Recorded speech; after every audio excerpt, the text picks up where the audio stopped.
Hi, welcome to my channel. In today's video, it's just a quick video showing you how I create these sort of, I don't know, weird abstract rainbow thingies for backgrounds.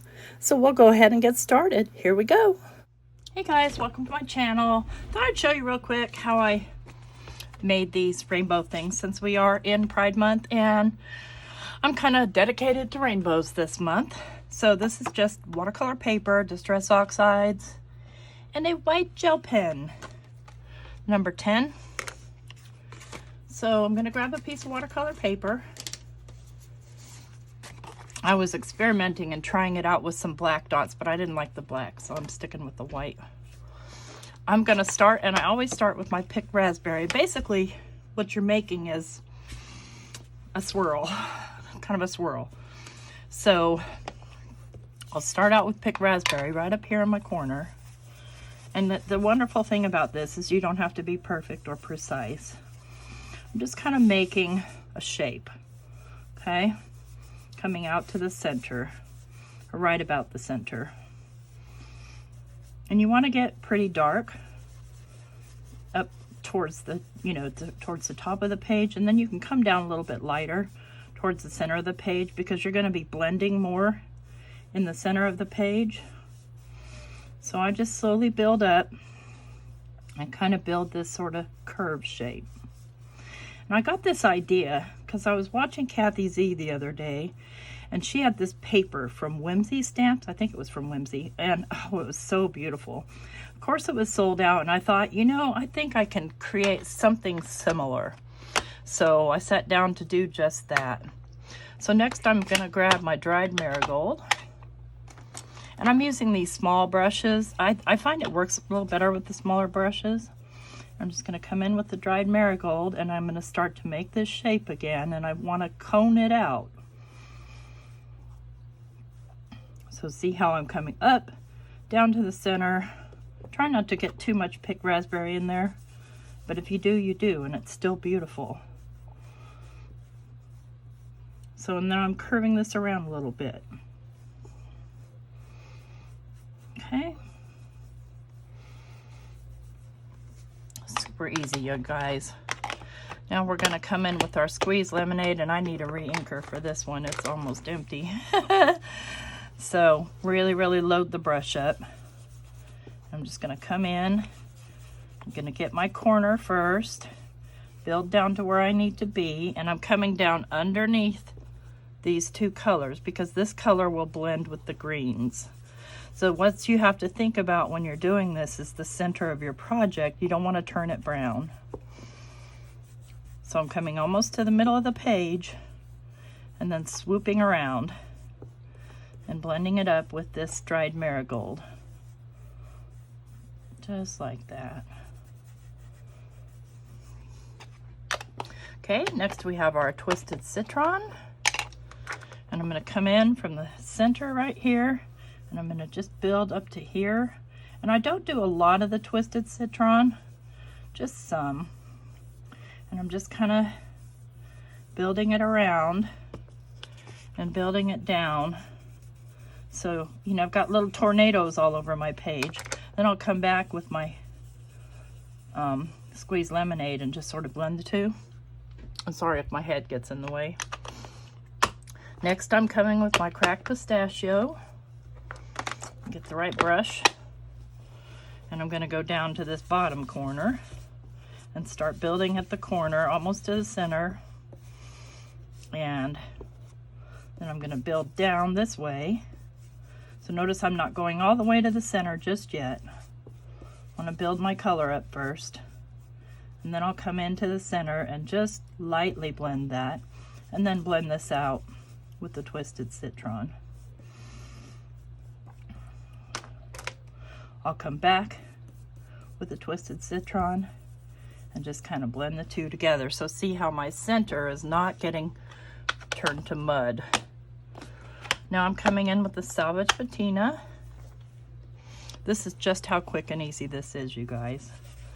And I'm building on the corner, and I do have a refill for this one, but I guess I haven't gotten my lazy self to fill it up. I'm going to grab right here and start building right there. And it's okay that I've got it globbed up there because I'll blend it out.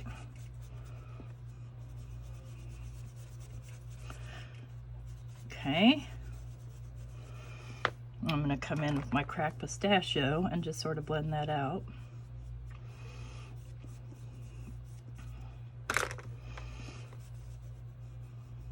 Wait till you see the magic of the next color. Oh, beautiful. All right, now we're going to come in with our Wilted Violet, and it blends so lovely with Salvaged Patina.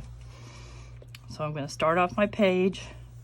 I'm going to go ahead and build my little tornado here. Try not to get it all the way to the center. I'm going to build up, and then I'm going to blend it right down into that Salvaged Patina. Let me see if I can hold my brush so you can see what I'm doing here. Nope, that doesn't work out very well. So the two blend together just beautifully. Now I'm going to grab my Salvaged Patina brush. I'm not putting any more ink on it. And I'm just going to kind of blend this out right here.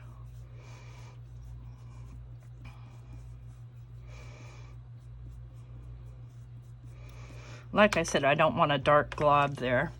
And then I'm going to come in, and you can start with any color you want and make any color more dominant. So the lastly, I'm coming in with Seedless Preserves, starting off the edge of the page, and I'm going to build around.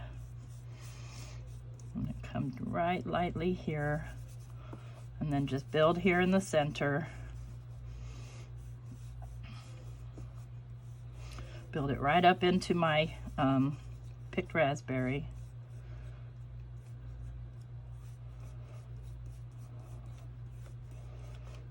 Okay, and then I'm going to come in with my Wilted Violet, just the brush. Blend those out. And then I'll come back in with my picked raspberry brush and blend these two out all the way to the center. So see, our center never got a saturation of too much ink that would make it go brown. And plus we're working with oxides. Now ideally, and I'm gonna blend this out a little bit more. I feel like I need more of this color.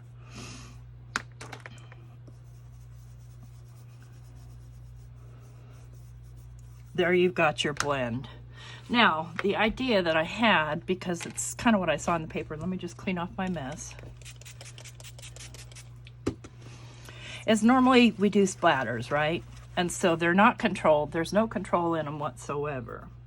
So I'm going to use my pen to make my splatters, and what I want to make are kind of organic shapes. More tornadoes, so to speak. And I'm keeping them more towards the lighter colors, a little bit in the dark. And so what I'll do is I'm going to start out between the yellow and the dried marigold, the squeezed lemonade and dried marigold, and I'm just going to start making dots into kind of an organic shape, sort of a cone, like a twisted cone. Just drawing little dots. I think I want this to come out some more. So I'm controlling where my spatters are. And then I'll just start to fill in with more. Kind of staying within pretty much those boundaries that I created. It's okay if a couple go outside the boundary, that's fine. And then I'll just do a lot of smaller dots.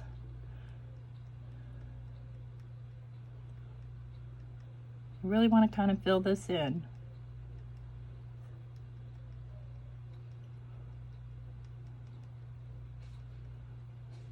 And I don't want them to be perfect dots.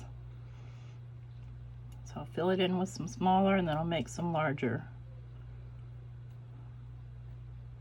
Just kind of making a debris pattern. Need one there. So there's one. And so it kind of looks cool. You could use a silver pen for that too. And let's do another one starting here.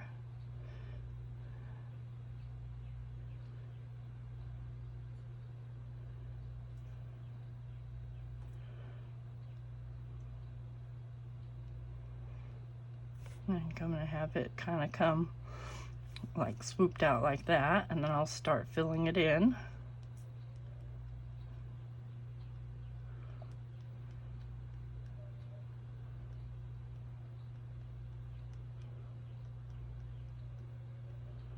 But adding the white kind of just gives it a little bit of a pop. Sorry about the dog whining. He's upset because Mike's out doing his old man rounds. That's what I call it. Because he'll say, like, I'm going to the store, I'll be right back, and he'll be gone for hours. I'm like, where were you? Well, I stopped by to see so-and-so, and then I saw so-and-so, and we sat and talked for a little while. Then I stopped by so-and-so's house and got some eggs. I'm telling you. So I started calling him his old man rounds. And he likes to do them, you know, before I have to go to work, because when I have to go to work, we have to put the dog outside because I can't have him whining while I'm working because I work on phones. So I've got 2. I want 3. So I think I'll have one that doesn't quite come to the center. So maybe I'll start right here.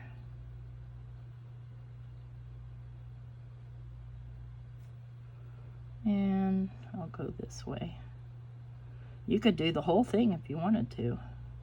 And you could do these in any pattern you want, but I feel like this pattern complements the kind of tornadic movement. We're expecting severe weather today, speaking of tornadoes, but not tornadoes, just thunderstorms, which I'm perfectly happy with. I'd be doubly happy if they knocked out the power while I was working.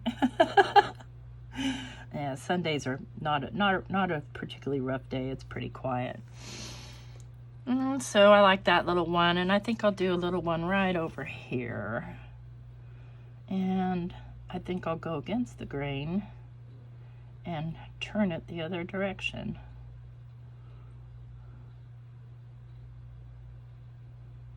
Like a little wave. And this you can barely see, but you can definitely see it. Now you could do water splats if you want it on here. I don't particularly like the look on this type of background.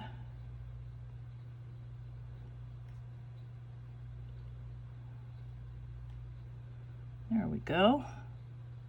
Now my watercolor paper is 6 by 4.5.